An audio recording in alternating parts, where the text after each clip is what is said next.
joined the service when I left high school, and I went to protect my country, my state, and my city, and I'm very proud of that.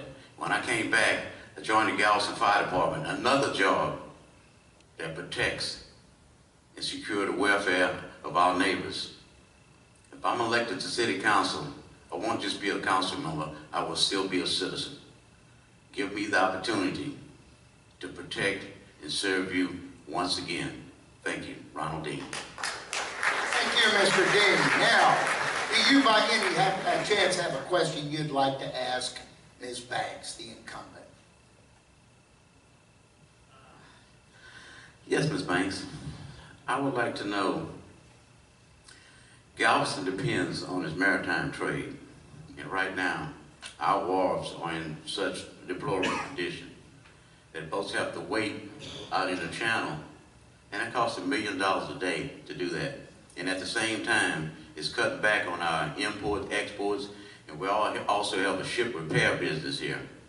And I was wondering, what would you do about that to ensure that these wharves are put back in some kind of shape where we can get some work here and have some jobs open to these people, the public people here? Well, Ronald, I want you to know that we are doing very well, especially in the areas of our cruise ships. And currently, we are looking forward to the opening of the canal so that we can bring more business. There's dredging going on. Our ports are, in fact, have many jobs that are available. You know, we have the banana boats, that's what I call them. We have the car dealerships. We have quite a few programs right now. We have a big time that the ports have gotten more monies to re-dredge so that we can. So I think we do have many programs and many jobs that have come about because of we have the sulfur. Oh, she told me to stop. But there are things going on right now. Now it's your turn. Would you like to ask Mr. Dean a question, or perhaps Doris Woods, because you'll win that one? No, I'd like for us to move forward. All righty. Then, I have one from the audience. Are there any areas of the city that mixed income or scattered site housing should not be constructed, and if so, why? Cornelia. Well, you're right, because, you know, I have sat through many of GHA's meetings where there are families who are not, our neighbors who are not interested in having the mixed income in their neighborhood, probably because it cannot be in areas where the minority is the majority. We need to find out, right now we only have 2 sites where mixed income is going to be, and that is in the old Cedar Terrace and Magnolia area. But scattered sites have not been decided. The GLO, we put that in their hands, and they have not come up with any plans as of this time. All right, Mr. Dean, same question. You want to hear it again? All right. I don't think there's a place in Galveston where we should not build mixed income housing. When I was a child, the guy that lived next door to me was doing quite well, and the people that lived to the left of me wasn't doing well at all. So Galveston has always been a mixed income place. Why are we having so many problems with that now? I love Galveston. Every little grain of sand, every rock, every piece of dirt, I love it all. This is a melting pot, and we're going to have to work as a team of citizens and get along together so we can make Galveston progress on to where it's supposed to be going. Thank you. Here's another one that people are asking about. What is your position on vacation rentals? Do you feel they should be restricted or even banned in parts of the island? Ms. Banks. Well, first of all, I don't think the vacation rentals are the party houses that everyone has tried to name them. I believe that they bring business, they bring tourists to our city. I am for them. I know at this particular time, the short-term rental organization will regulate. They bring us taxes. They pay their taxes, their hot tax. And so if they are regulated in the sense by the organization that they have now, I think they can be a profitable business in our city. And we have places, they have beautified many of our neighborhoods. I know some folk are really upset that some of our housing stock is out of the way, but I tell you, it has changed some blightful neighborhoods. So I am for short-term rentals. Thank you, Mr. Dean. Yes, I support short-term rentals, vacation rentals in Galveston. They're a vital part of our industry and our income. They create revenue, they create jobs. And some of the houses that were in blighted condition have been restored to livable conditions. And these houses, they're not the party houses that people think they are. Families come in, and on average, a person that comes into Galveston, their day trip only spends $50, $60 per person. Long-term rentals, such as if they stay a day, they spend $108 per person. So that pays taxes here in Galveston, and it helps our economic development. And yes, I do support holiday rentals, short-term rentals. Thank you. Thank you. And now let's have your closing statements. And I encourage everyone, there is going to be an intermission for about 20 minutes. You might get a chance to talk to all the candidates in depth because we're on such a limited time frame. I'm very sorry, but go ahead. We're going to hear why should we vote for you guys. Thank you. Well, I am Cornelia Harris Banks, number 1 on the ballot. I am the experienced candidate. I previously have asked you to bank on banks for a better community. I've made sound, ethical decisions. I've kept my cool on council. I have been the one council member that I know that has provided sound judgment.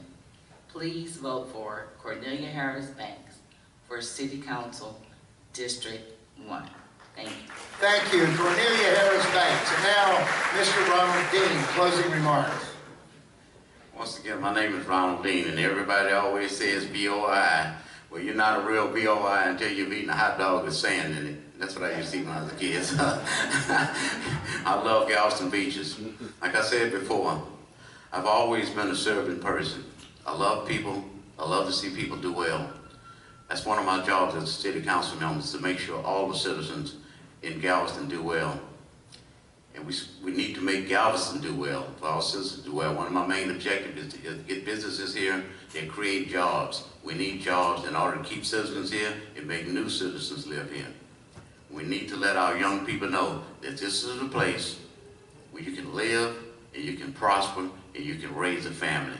My name is Ronald Dean. I'm asking you to pick a team that will guide us in a direction of growth and development and citizens' health and safety. Thank you.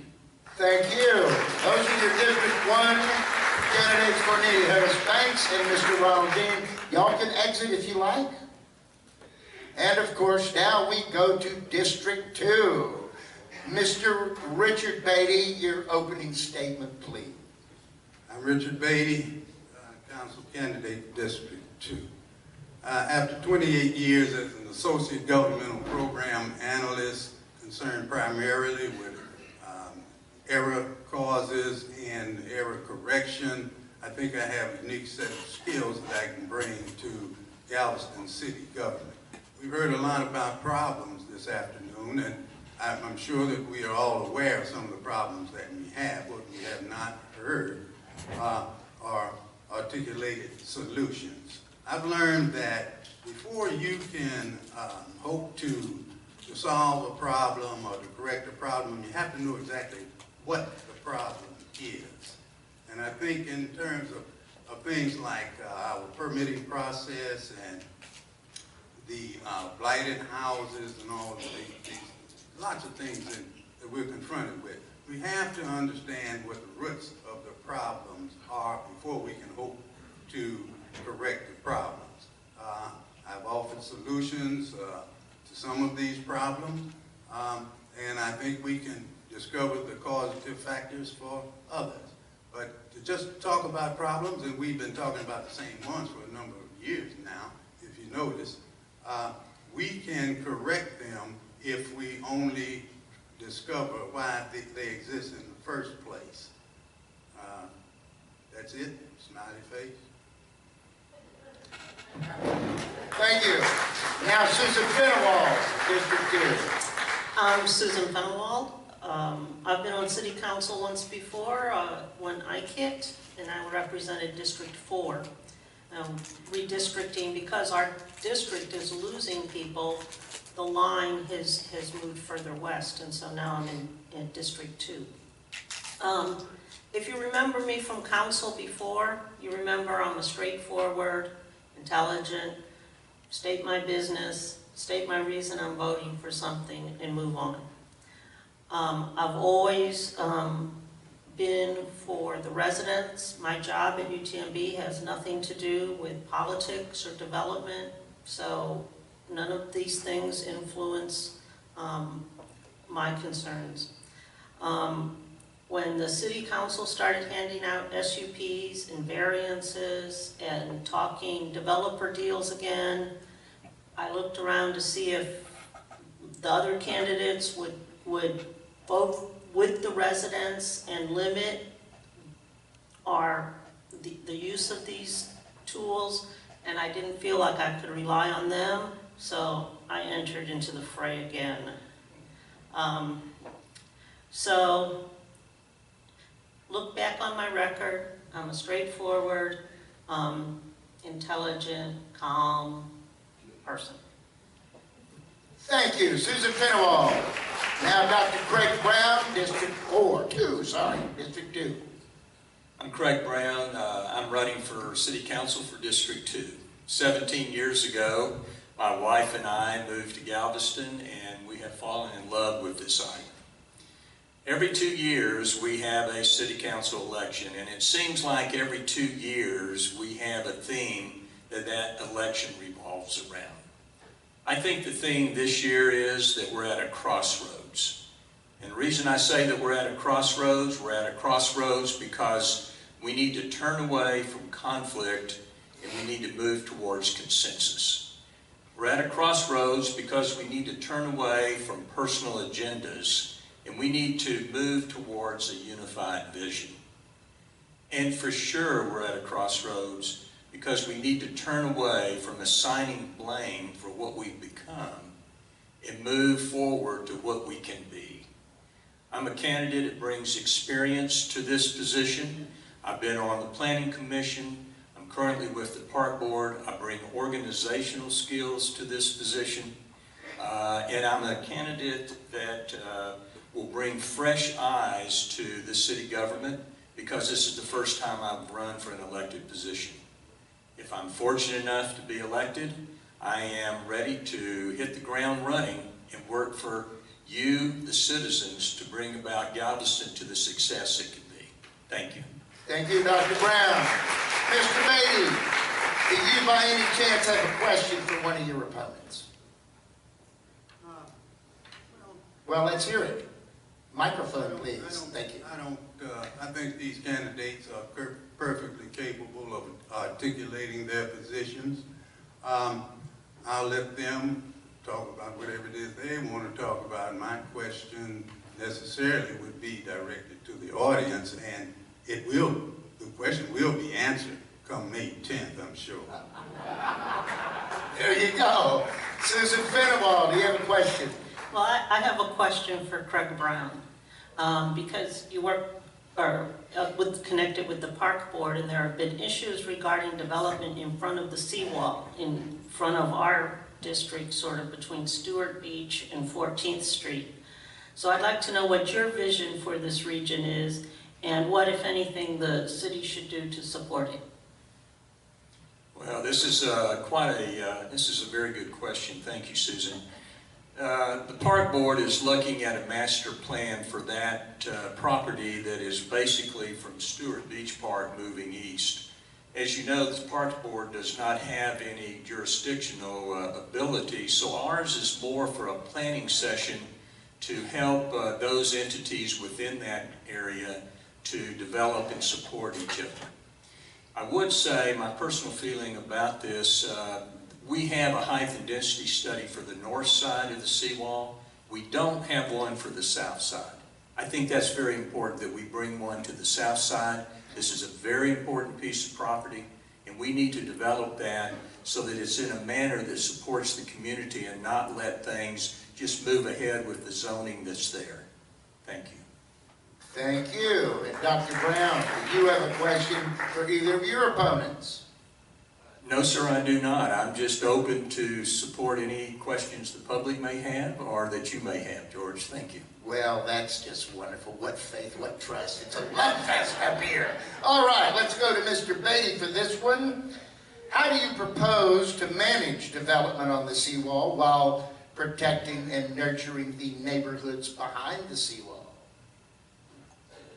Well, that is a problem. First of all, I think that we have to balance the requirements of tourism with the requirements of the citizens of this city.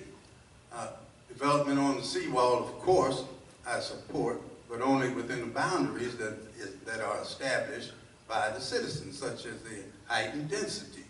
I think that when citizens speak, a lot went into developing those. I think there was input from over 300 citizens. They made up their minds.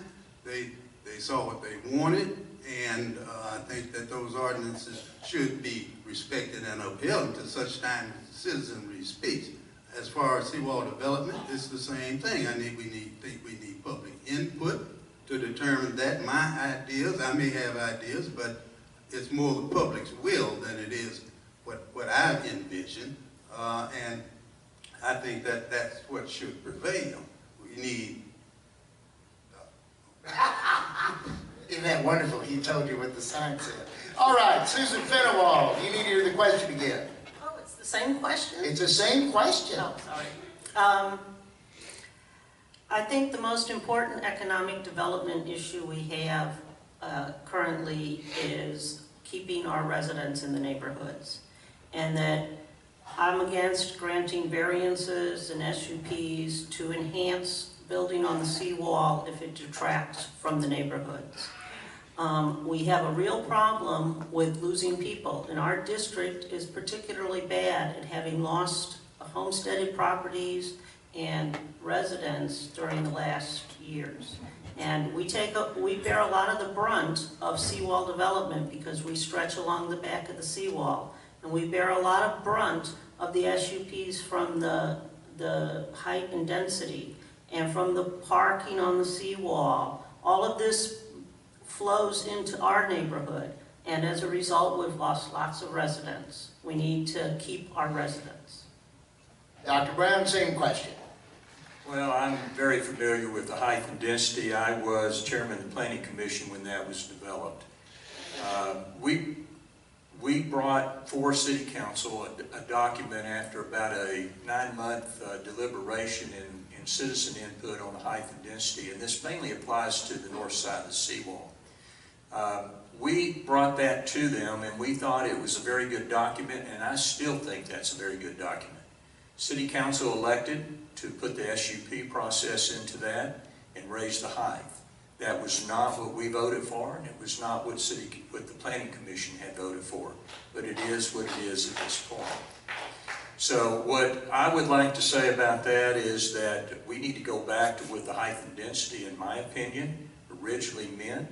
And we also need to look at these land development regulations. These are getting ready to come out. And as a city council person, we need to really watch that very closely to make sure that that regulates properly for the neighborhoods, the development on the north side of the seawall. Thank you, sir. All right, one more, and then y'all will go to your closing statements. On the particular types of housing, i.e. scattered site, mixed income, which do you favor and which do you oppose and why? Do you think you can get construction started and completed during the next 2 years? We'll go to you, Richard Beatty, first. I will be glad to repeat it if I can read it. On the particular types of housing, i.e. scattered site, mixed income, etc., which do you favor and which do you oppose and why? Do you think construction can get started within the next 2 years? I'm not sure the construction can get started within the next 2 years. We have court cases that are working their way through the court system that will help us decide what kind